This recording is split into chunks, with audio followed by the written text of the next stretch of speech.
Pag ang isang tao may sakit, isa lang ang gusto niya. Ano po yun? Yung gumaling. But allow me to ask you this question. What is worse than having cancer? Meron pa bang mas grabe, mas malala sa pagkakaroon ng cancer? Meron po. Ano? Yun yung may cancer ka na, galit ka pa. Di po ba? What is worse than undergoing dialysis? Meron pa po ba? Meron. Yun yung nagda-dialysis ka na, nag-aalala ka pa. Amen? What is worse than having a stroke or a heart attack or being paralyzed? It is being paralyzed and yet you are depressed. You are sad. You are complaining. My dear friends, it is difficult to be sick. And yet remember this. It is much more difficult to be sick and at the same time, you have a negative mind and a negative heart. We thank God because even if we experience sickness, illness in our bodies, this body can rejuvenate. Pag nasugat ka, pag nahiwa ka, give it time. Maghihilom po yan. Gusto mong gumaling ang may sakit, papagpahingahin mo. Nourish the body of that sick person. Allow that person to rest. Amen? But there is a deeper healing that is needed. An emotional, psychological, and more importantly, a spiritual healing. Underneath every disease and illness, there is an inner sickness. Allow the body to heal itself. It can. But how can you help the body to heal? By focusing on your inner healing. May kasabihan po that pain is mandatory but suffering is optional. Hindi natin maaalis ang sakit ng katawan. Kailangan ng sakit ng katawan. Kasi pag hindi ka nasasaktan, hindi mo malalaman na may problema pala sa iyong pangangatawan. Amen? Ang pinaka nakakatakot na cancer, yung wala kang nararamdaman. Ito ba? Pasalamat ka kung may kirot ang iyong paa. Dahil ibig sabihin may problema. Dalhin mo sa doktor, anong sasabihin niya? Salamat sa Diyos. Naramdaman mo agad. Kung hindi mo ito napansin, baka lumala, umalat sa buong katawan mo, ikamatay mo. Merong mga ibang tao, bigla na lang namamatay, hindi na nagigising. Ano ang sabi ng mga pamilya nila? Wala naman siyang nararamdaman eh. Wala naman siyang sakit. Yun yung problema. Magpasalamat ka kung nasasaktan ka, kung may kumikirot sa iyong katawan. And yet, you can make your sickness worse. How? By your thinking, by your mentality, by your attitude, by the things that you put in, the negative things that you put in your heart. Amen? By dwelling on the pain, by imagining further hurts and pain. That is what suffering is. Suffering is choosing to hurt yourself more. So how can we heal internally? We can learn from Mary. What can Mary teach us about inner healing so that we can help our bodies to become stronger? 3 things. The first one is to have a strong faith. Amen? Imagine your life without having any faith. Ano ang buhay ng tao kung walang pananampalataya? Pag wala kang pananampalataya, palagi kang nenervyusin. Palagi kang mag-aalala. Anong ibig sabihin na nabubuhay ka nananampalataya? That is what faith means. That you trust that everything will be alright, that no harm will come to you, that God will provide for you, God will protect you. So without faith, you will always be worried. Hindi ka makakakain kung wala kang pananampalataya. Kasi pagdududahan mo, ito kayang niluto, ligtas kaya ito? Kung wala kang pananampalataya, hindi ka iinom ng gamot. Kasi pagdududahan mo, itong gamot na ito, hindi kaya lason ito. Baka ninalason ako. Kung wala kang pananampalataya, hindi ka lalabas sa bahay. Di po ba? Kasi nag-aalala ka, baka paglabas ko, maaksidente ako. Hindi ka rin sasakay ng tricycle o jeep kasi mag-aalala ka, baka mabangga ako. Di baka nga pati yung paghinga, pagdududahan mo, baka may laso kung hihinga ako. My dear friends, we thank God for giving us faith. Because through faith, you do not need to worry about these things. People who have weak faith will immediately die. Di po ba? Maiksi ang buhay ng mga tao na walang pananampalataya, walang tiwala sa Diyos. Let us follow the example of Mary, whom she trusted God totally. Though Mary's life was not perfect, napakarami po niya mga pagsubok. They fled to Egypt. Naging mga refugee din sila. Nawalan sila ng bahay. Tinutugis sila ni Haring Herodes. Nag-aalala siya nung nagtuturo si Jesus na baka dakpin siya, hulihin siya, patayin siya. And yet, how did she overcome these problems? Because she has given herself, her life to God. Kung wala kang pananampalataya, manghihina ang iyong pangangatawan. I tell you, my dear friends, there are people in the hospital who are fighting for their life. They are alive not because of the apparatus that are connected to them. There are sick people in the hospital that are fighting for their life, that are still alive. Why? Because of their faith and trust in God. The moment that you stop trusting the Lord is the moment that you will die. Amen? So, if you want your body to be healed, to be strengthened once again, ask for more faith from the Lord. Let us follow the words of St. Paul who said, walk not by sight, but by faith. Ang mga taong nabubuhay sa pananampalataya, makikita niyo po, napakasaya nila, wala silang inaalala.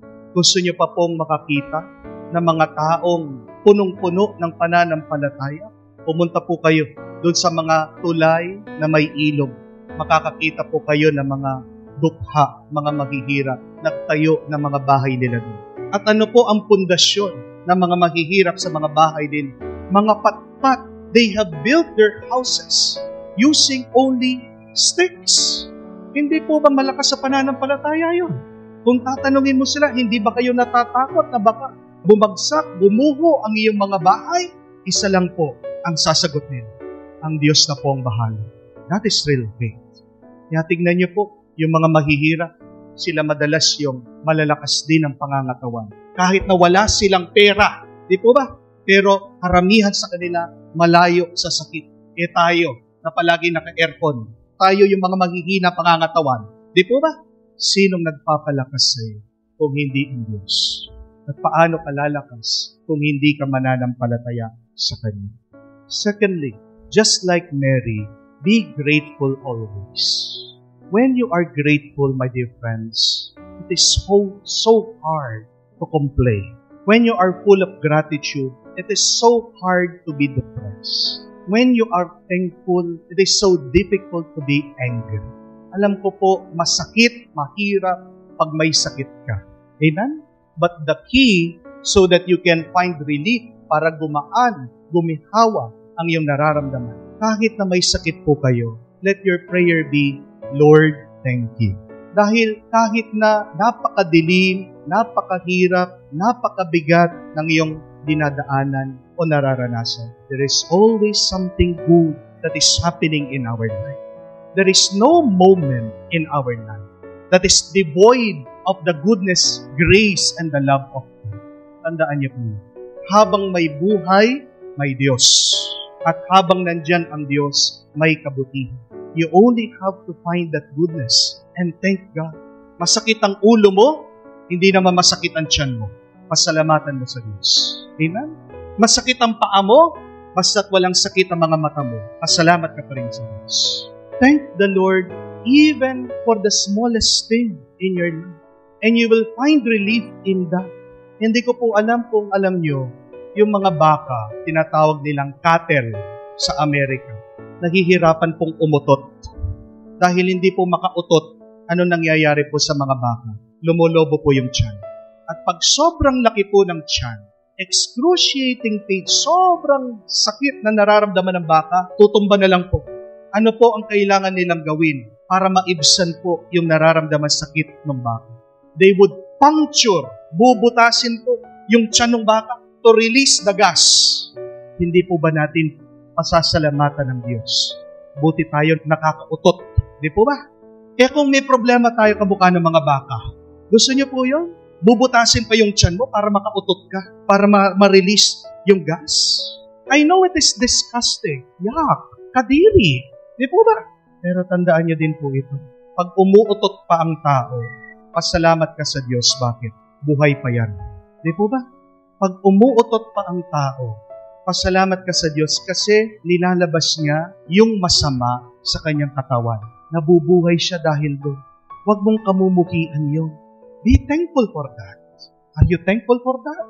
Na kahit na masakit ang pagkakaroon ng diarrhea, habang ikaw ay nakaupo sa trono, sabihin mo, Lord, salamat po. Bakit? Because God has given you, your body, a way to expel the virus, the bacteria. Kung hindi mo malabas yun, ano mangyayari sa iyo? Mamamatay ka. Di po ba? Mary was ever grateful to God in her song, The Magnificat. And how does Mary thank the Lord? Yung pasasalamat ni Maria, hindi lang doon sa mga natanggap niya, sa mga naranasan niya, pero basahin niyo po yung Magnificat. Mary was thanking God for the future, for the blessings to come, for the freedom of Israel, for lifting up the lowly, for freeing the captives, and gratitude for future things, for future blessings, is the greatest way to thank God. Pag nagpapasalamat ka sa mga bagay na hindi mo pa tinanggap, yun yung pinakamagandang paraan ng pasasalamat. Bakit?